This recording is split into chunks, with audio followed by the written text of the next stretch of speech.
What if I told you the most powerful people in the world, presidents, CEOs, cult leaders, aren't playing fair? They're not charming their way to the top. They're manipulating, deceiving and dominating, all while smiling to your face. Power isn't given, it's taken. And behind every charismatic leader or nice guy boss is a hidden playbook of dark psychological tactics. Today, we're unlocking 10 of the most dangerous and effective laws of power based on the work of Robert Greene. These aren't feel-good tips.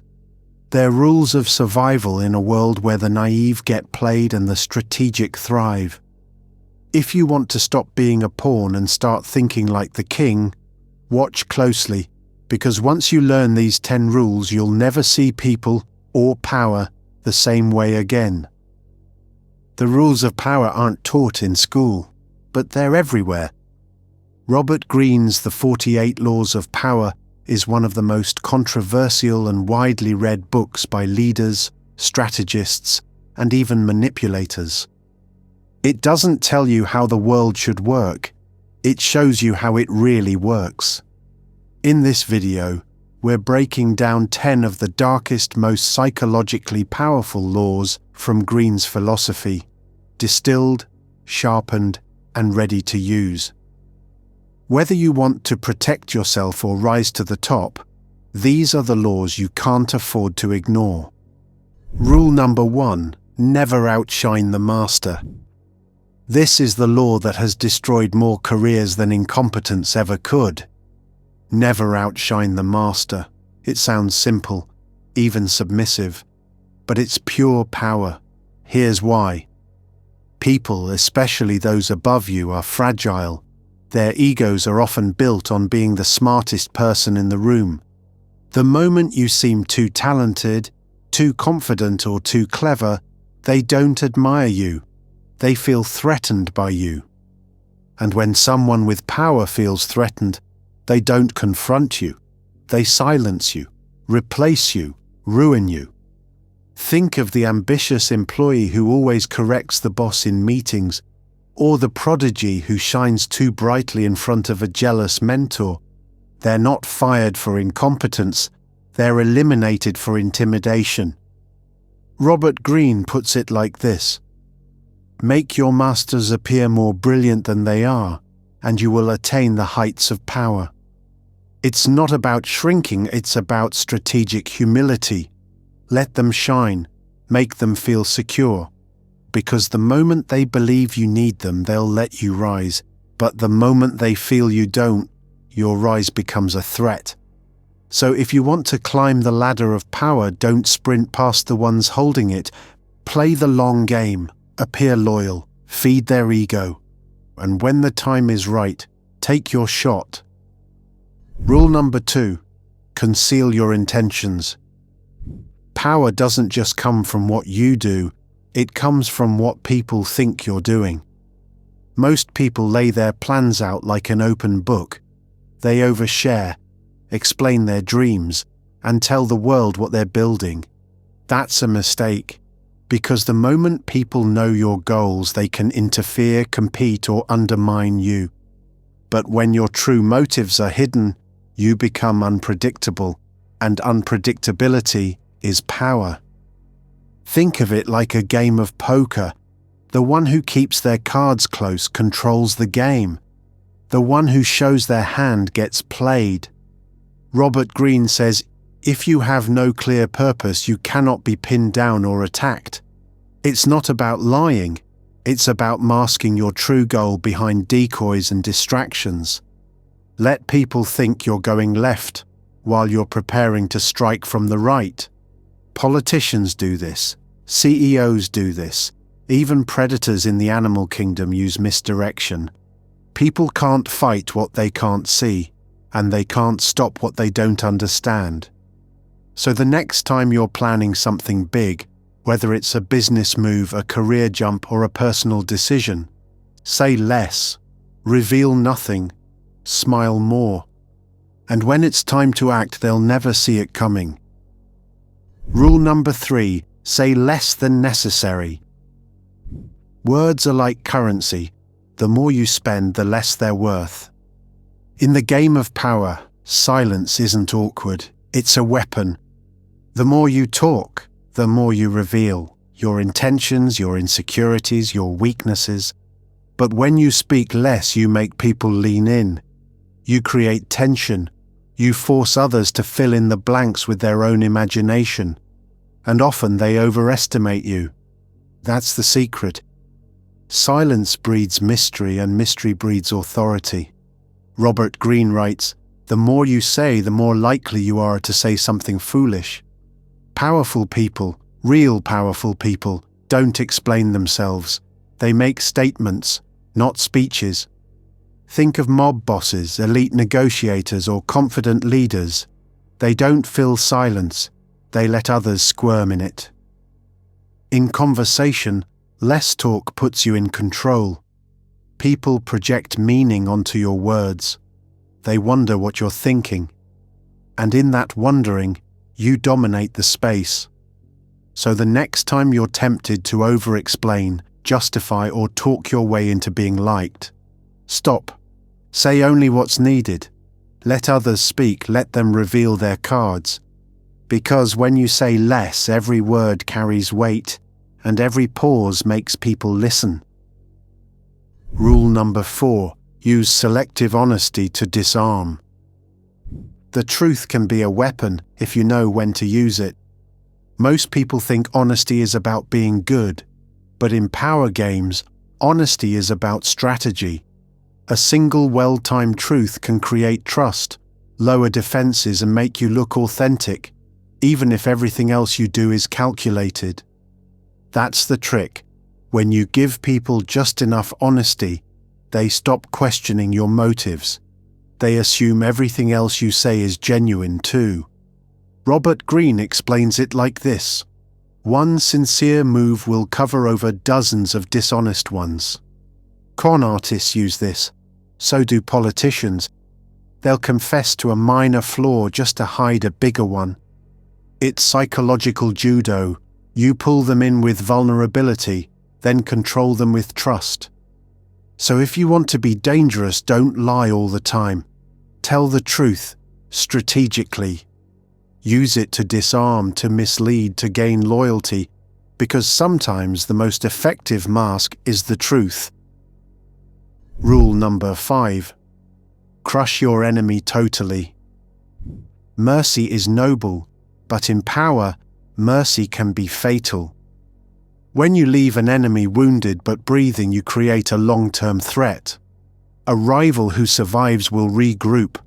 A hater left standing will plot. A competitor given space will strike back. Robert Greene doesn't sugarcoat it. A feared enemy must be crushed completely. The psychology behind this is primal. When someone feels defeated but not destroyed, their ego burns. They obsess. They'll bide their time, build alliances, and wait for the perfect moment to take you down. History is full of examples. Caesar showed mercy to his enemies. They killed him. Steve Jobs was ousted by the very people he once empowered. This law isn't about violence, it's about decisiveness. If you remove someone from your path, whether it's in business, politics, or personal life, finish it. Don't leave room for comebacks, confusion, or revenge. That might mean cutting ties completely, blocking access, or strategically ending their influence, because half measures breed rebellion, but total defeat breeds silence. So when it's time to deal with an enemy, don't hesitate, don't negotiate. Crush them, totally. Rule number 6. Create a cult-like following. Power multiplies when people follow you blindly. Throughout history, the most powerful figures didn't just lead, they inspired obsession. Robert Greene explains that when you tap into people's deep emotional needs, you can build more than influence. You build devotion. People crave meaning. They want to believe in something bigger than themselves, especially in times of confusion, fear, or change. Cult leaders, charismatic CEOs, influencers, political figures, they all use the same psychological tactics.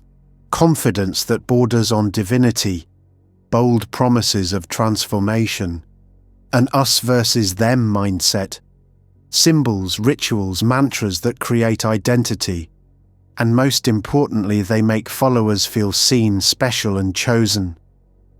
The more you make people feel like they belong to something exclusive, the harder they cling to you. This isn't just about manipulation, it's about emotional leverage. When your words give people purpose, when your image becomes larger than life, you no longer need to chase power. People give it to you, willingly. So build your following, but don't just attract fans, create believers. Because in the psychology of power, a loyal follower is worth more than 1,000 passive admirers. Rule number 7. Pose as a friend, work as a spy. Information is power, and the easiest way to get it is through trust. The most dangerous enemies aren't the ones who attack you. They're the ones who pretend to support you while gathering your secrets.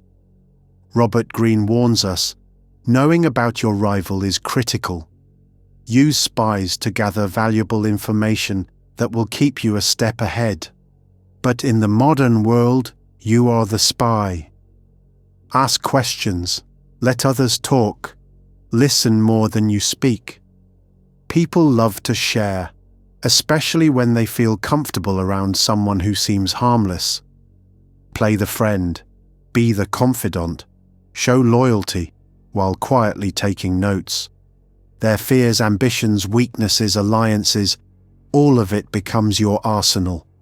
And the best part, while they're revealing everything to you, you're revealing nothing to them. That imbalance gives you power, because in the world of strategy, those who know the most and say the least always win. Rule number 8. Control the options. Get others to play with the cards you deal. The illusion of choice is one of the most powerful psychological traps. People hate feeling controlled, but they love feeling in control. That's the trick. Give them a choice, but only between outcomes you've already chosen. Robert Greene writes, "The best deceptions are the ones that seem to give the other person a choice. Want to influence someone without resistance? Offer them 2 or 3 paths, all of which ultimately serve your purpose. Let them feel like they're deciding, but you're the one who designed the game. Politicians do this with policies. Parents do it with kids. Master negotiators use it in high-stakes deals. Their power lies in framing the options, not forcing the decision. Because when people feel ownership over a choice, they commit to it. And once they choose, they almost never realize you were in control the whole time. Rule number 9. Recreate yourself. Power isn't something you find, it's something you become. Most people live within the identity they were given, their background, their job title, their reputation. But powerful people, they invent themselves again and again. Robert Greene says, "Do not accept the roles that society foists on you. Recreate yourself by forging a new identity, one that commands attention." Why does this work? Because identity is one of the strongest psychological anchors. When you change yours, you shift how people see you and how they respond to you. Think of public figures who've reinvented themselves, from outcasts to icons, from failures to legends. Reinvention creates mystery. It resets expectations. It gives you control over your image, your story, and your power. So don't be afraid to shed old versions of yourself. Drop the labels. Create a persona that fits the future you're building, not the past you survived. In the game of power, your identity is your weapon. Shape it, sharpen it, and never stop evolving. Rule number 10. Master the art of timing. In the game of power, when you act is just as important as what you do. Impatience is weakness. Acting too soon shows desperation. Acting too late lets opportunities slip. But when you strike at the perfect moment, everything bends in your favor. Robert Greene says, "Never seem to be in a hurry. Hurrying betrays a lack of control over yourself and over time." Powerful people understand rhythm. They watch, they wait, they let the world move first, and then they respond with precision. Like a predator stalking its prey, they know that timing isn't luck, it's discipline. Whether it's launching an idea, confronting a rival, or walking away from a deal, success comes not just from action, but from patience backed by awareness. Most people react emotionally, but if you can stay calm, observe, and wait for the perfect opening, your impact will be 10 times stronger. Don't just act, anticipate, because in the psychology of power, timing isn't just everything. It's the difference between being a threat or being forgotten. Power isn't about luck, it's about strategy, timing, and understanding human nature. Today, you've learned 10 dark psychological laws used by the world's most powerful and most dangerous players. These rules aren't for the faint of heart, they're for those who want to stop being manipulated and start taking control. So ask yourself, which rule hit the hardest? Which one have you seen in real life, or maybe even used without knowing? Drop your thoughts in the comments. I read everyone. If you found value here, hit that like button. It tells the algorithm this is power worth spreading. Subscribe for more breakdowns on dark psychology, manipulation, and how to defend or use these tactics in real life. And remember, power doesn't go to the strongest or the smartest. It goes to the one who understands the game and dares to play it well.